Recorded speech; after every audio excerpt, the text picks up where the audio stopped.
الحمدللہ رب العالمین والعاقبۃ للمتقین والصلاة والسلام علی سید الانبیاء والمرسلین اما بعد فاعوذ باللہ من الشیطان الرجیم بسم اللہ الرحمن الرحیم۔ عزیز سامعین کرام، فارسی کا ایک شعر ہے، شاعر کہتا ہے کہ دل اگر قناعت کنی اختیار، شبد خلق دنیا ترا دوستدار،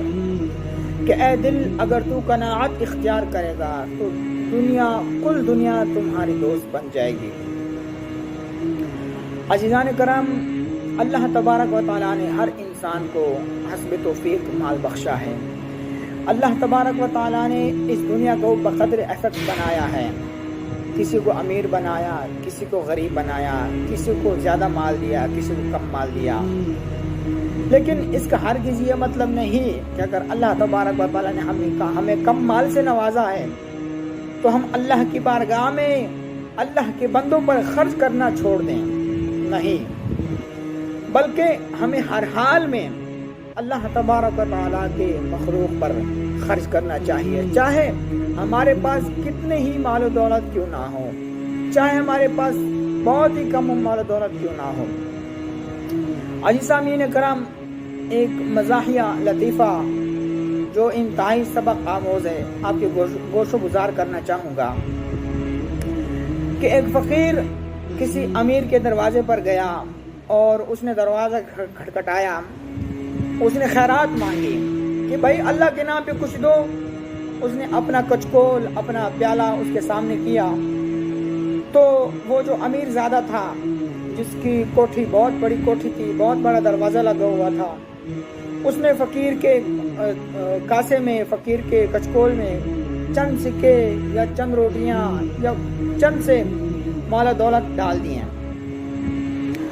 تو وہ فقیر چلا گیا۔ اگلے دن جب صبح دیکھتے ہیں کہ وہی فقیر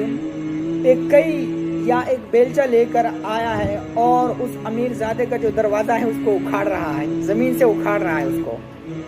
کسی نے پوچھا کہ بھائی صاحب یہ کیا کر رہے ہو، کسی کا دروازہ کیوں اکھاڑ رہے ہو؟ بلکہ وہ جو گھر کا مالک تھا وہ باہر آیا، اس نے کہا بھائی تم کیا کر رہے ہو، تم میرے گھر کا جو دروازہ ہے اس کو کیوں اکھاڑ رہے ہو زمین سے؟ تو وہ فقیر کہنے لگا کہ ارے صاحب، تم نے